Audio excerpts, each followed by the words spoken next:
Advantages ನೋಡ್ಬೇಕಾಯ್ತು, pros and ಕಾನ್ಸ್ ನೋಡ್ಬೇಕಾಯ್ತು. ಆತರ ಏನು ಮಾಡಿಲ್ಲ. ಏಕಾಏಕಿ ಇವ್ರು ಏನಂದ್ರೆ ಹಿಂದಿನ ದಿವಸ ಅದಾನಿ ಅವ್ರು ಬಂದ್ರು, ನೆಕ್ಸ್ಟ್ ಡೇ ಅದನ್ನ ರೆಸಲ್ಯೂಷನ್ ಮಾಡಿದ್ರು.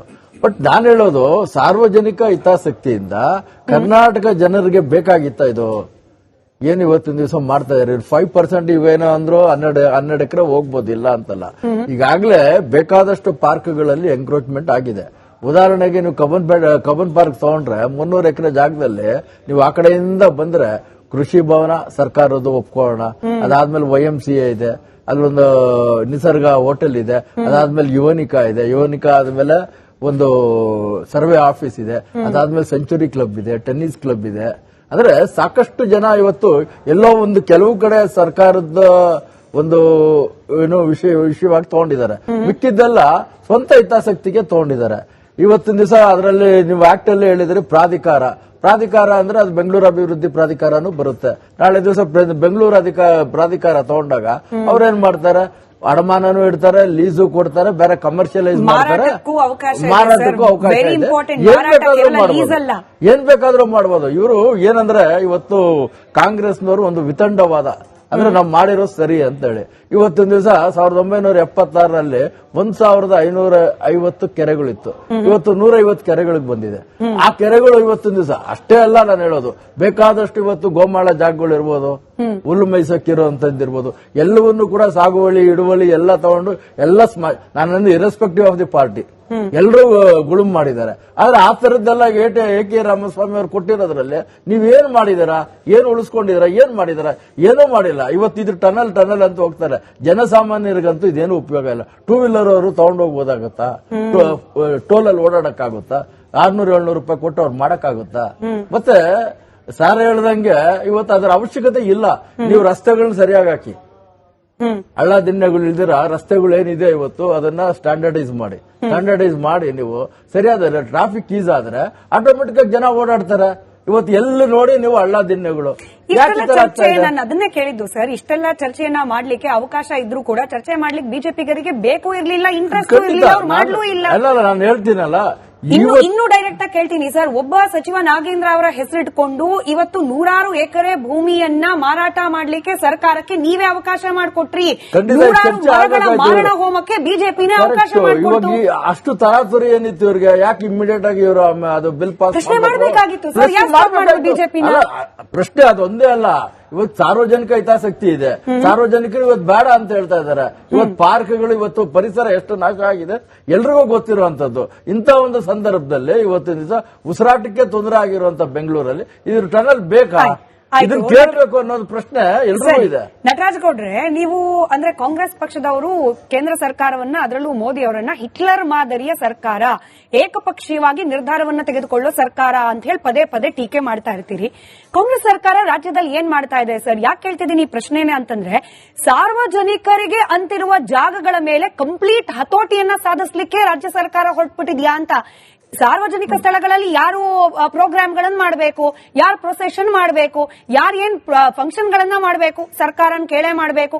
ಸಾರ್ವಜನಿಕ ಜಾಗವನ್ನ, ಉದ್ಯಾನವನವನ್ನು ಇನ್ಕ್ಲೂಡ್ ಮಾಡಿಕೊಂಡು ಅಲ್ಲಿ ಮರ ಇರಬೇಕಾ, ಬಿಲ್ಡಿಂಗ್ ಬರಬೇಕಾ, ಯಾರು ಕಂಟ್ರೋಲ್ ಮಾಡಬೇಕು? ಸರ್ಕಾರ ಕಂಟ್ರೋಲ್ ಮಾಡಬೇಕು.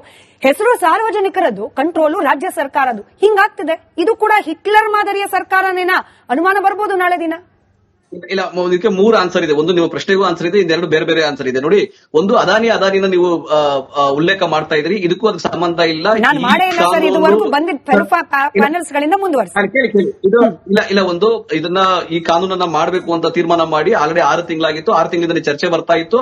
ಅದು ಈ ಸರ್ಕಾರ ಬಂದ ಮೇಲೆ, ಮುಖ್ಯಮಂತ್ರಿಗಳು ಬದಲಾವಣೆ ಆದ ಮೇಲೆ, ಕಂದಾಯ ಸಚಿವರು ಬದಲಾವಣೆ ಆದ ಮೇಲೆ ಇದು ಇಮಿಡಿಯೇಟ್ ಆಗಿ ಘೋಷಣೆ ಆಗಿದೆ. ಇದು ಹೊಸದಲ್ಲ. ಒಂದು ಎರಡನೇದೇನಾಗಿದೆ ಅಂದ್ರೆ, ಈ ಕರ್ನಾಟಕದಲ್ಲಿ 36,000 ಚದುರ ಕಿಲೋಮೀಟರ್ ಇದ್ದಂತಹ ಅರಣ್ಯ ಪ್ರದೇಶವನ್ನ ಕಳೆದ 13 ವರ್ಷಗಳಲ್ಲಿ ಕಾಂಗ್ರೆಸ್ ಸರ್ಕಾರದ ಕಾರಣವಾಗಿ 39,254 ಚದುರ ಕಿಲೋಮೀಟರ್ಗೆ ವಿಸ್ತೀರ್ಣ ಮಾಡಿದ್ದೀವಿ. ಇಡೀ ದೇಶದಲ್ಲಿ ನಾವು ನಂಬರ್ 1 ನಲ್ಲಿದ್ದೀವಿ. 12% ಗ್ರೋತ್ ಏನು ವಿಸ್ತೀರ್ಣ ಆಗಿದೆ ಅರಣ್ಯ ಪ್ರದೇಶ, ಅದು ಕರ್ನಾಟಕದ ಕೊಡುಗೆ ಅತಿ ಹೆಚ್ಚಿದೆ. ನಾವು ಹಸಿರನ್ನು ಉಳಿಸಿಕೊಂಡು ಅಭಿವೃದ್ಧಿಯನ್ನು ಮಾಡಬೇಕಾದಾಗ ಆ ರೀತಿಯ ಭಾವನೆ ಕೆಲವರು ವಿಶ್ಲೇಷಣೆ ಮಾಡ್ತಾರೆ, ತಪ್ಪು ಮಾಹಿತಿಗಳನ್ನ ಕೊಡ್ತಾರೆ. ಅದಕ್ಕಾಗಿ ನಾವು ಅಂಜಬೇಕಾದಿಲ್ಲ. ಆಮೇಲೆ ನಾವು ಈ ವಿರೋಧ ಪಕ್ಷಗಳಿಗೆ ಈ ಕಾನೂನು ಬಗ್ಗೆ ಮಾಹಿತಿ ಅವ್ರಿಗಿತ್ತು, ಅವ್ರ ಕೈನಲ್ಲಿ ಪ್ರತಿ ಇತ್ತು, ಚರ್ಚೆಗೆ ಬನ್ನಿ ಎಂದು ಚರ್ಚೆ ಮಾಡ್ದಲೆ ಪಲಾಯನ ಮಾಡಿದ್ರು. ಕೇಂದ್ರದಲ್ಲೂ ಅಷ್ಟೇ, ನಾವು ವಿರೋಧ ಪಕ್ಷ ಒಳಗಡೆ ಹೋದ್ರೆ ಚರ್ಚೆ ಮಾಡಕ್ ಬನ್ನಿ ಚರ್ಚೆ ಮಾಡ್ದಲೆ ಅವ್ರು ಪಲಾಯನ ಮಾಡ್ತಾ ಇದ್ರು. ಮೋದಿ ಮತ್ತೆ ಅಮಿತ್ ಶಾ ಮೊದಲ 5 ದಿನಗಳ ಕಾಲ ಕಣ್ಮರೆ ಆಗೋಗಿದ್ರು, ಆ ವಿದ್ಯಾರ್ಥಿಗಳ ಮೇಲೆ ಹಲ್ಲೆ ಮಾಡಿ ತಪ್ಪಿಸ್ಕೊಂಡ್ಬಿಟ್ಟಿದ್ರು. ಈ ತರದಂತಹ ವಿಷಯಗಳನ್ನ ನಾವು ಗಮನ ಇಟ್ಕೊತೀವಿ. ಆದ್ರೆ ಕರ್ನಾಟಕದಲ್ಲಿ ಇರ್ತಕ್ಕಂಥದ್ದು ಅತ್ಯಂತ ಒಳ್ಳೆಯ ಪ್ರಜಾಪ್ರಭುತ್ವ ಡೆಮೊಕ್ರೆಟಿಕ್ ಸರ್ಕಾರ ಇದೆ. ಆಮೇಲೆ ಜನಸಾಮಾನ್ಯರ ಕೈ ಸಿಗ್ತದೆ. ಅವರ ಅಭಿಪ್ರಾಯಗಳನ್ನ ಅವರ ಸಲಹೆ ತೆಗೆದುಕೊಂಡೇ ಎಲ್ಲವನ್ನ ಮಾಡ್ತಾ ಇರ್ತಕ್ಕಂಥದ್ದು. ಇದನ್ನ ಯಾವ ಸಾರ್ವಜನಿಕರು ಕೊಟ್ಟರು ಸಲಹೆ? ಇದು ಎಲ್ಲಾ ತಜ್ಞರು ಸಾರ್ವಜನಿಕರ ಮಾಹಿತಿಯನ್ನ ಸಂಗ್ರಹ ಮಾಡಿ ಇಂಥದನ್ನ ಮಾಡುವಂತದ್ದು, ಕಾನೂನು ಮಾಡುವಂತದ್ದು. ನಾವು ಸುಮ್ನೆ ಈಗ ಚರ್ಚೆಗೆ ಬರಲಿಲ್ಲ ವಿರೋಧ ಪಕ್ಷದವರು ಅಂದ್ರೆ ಚರ್ಚೆ ಮಾಡಿ ಕೇಳಬೇಕಾಗಿತ್ತು. ಯಾವ ತಜ್ಞರು ಯಾವ ವರದಿ ಕೊಟ್ಟಿದ್ದಾರೆ, ಏನಿದೆ ಮಾತ್ರ ಮಾಹಿತಿ ಏನಿದೆ, ಯಾವ ಆಧಾರ ಅಂತ ಕೇಳಿದ್ರೆ ಹೇಳ್ತಾ ಇದ್ವಿ. ಒಂದು. ಎರಡನೇದೇನಂದ್ರೆ ಇದನ್ನ ನಾವು ಖಾಸಗಿಯವರು ಕೊಡಲ್ಲ, ಸರ್ಕಾರ ಸಂಸ್ಥೆಗಳು ಮಾತ್ರ ಉಪಯೋಗಿಸ್ತವೆ. ಆಮೇಲೆ ಅಪರ ಮುಖ್ಯ ಕಾರ್ಯದರ್ಶಿಗಳು ಅವರು ಅದ್ರ ಮುಖಾಂತರ ಒಂದು ಮೌಲ್ಯಮಾಪನ ಮಾಡಿ ಯಾವ್ದು ಒಳ್ಳೇದು, ಯಾವ್ದು ಕೊಡಬೇಕು, ಯಾವ್ದು ಕೊಡಬಾರ್ದು ತೀರ್ಮಾನ ಮಾಡಿ ಕೊಡ್ತಾರೆ ಹೊರತು ಸರ್ಕಾರದ ಸ್ವತ್ತು, ಸಾರ್ವಜನಿಕರ ಸ್ವತ್ತು ಅವ್ರಿಗೆ ಸೇರ್ಬೇಕೆ ಹೊರತು ಖಾಸಗಿಯವ್ರಿಗಲ್ಲ.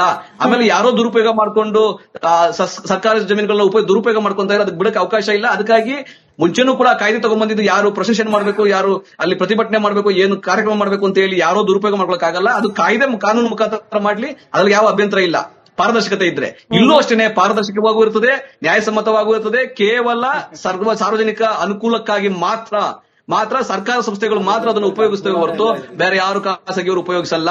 ಇವಾಗ ಏನು ಅಂದಾಜವಾಗಿ ಯಾರು ಬೇಕೋ, ಎಲ್ಲಿ ಬೇಕೋ, ಯಾವ ಇಲಾಖೆ ಬೇಕೋ, ಪಾರ್ಕಲ್ಲಿ ಯಾವ್ದೋ ಮೂಲೆಯಲ್ಲಿ ಏನೋ ಮಾಡ್ತಿದ್ದಲ್ಲ, ಆತರ ಮುಂದಕ್ಕೆ ಮಾಡಕ್ಕಾಗಲ್ಲ.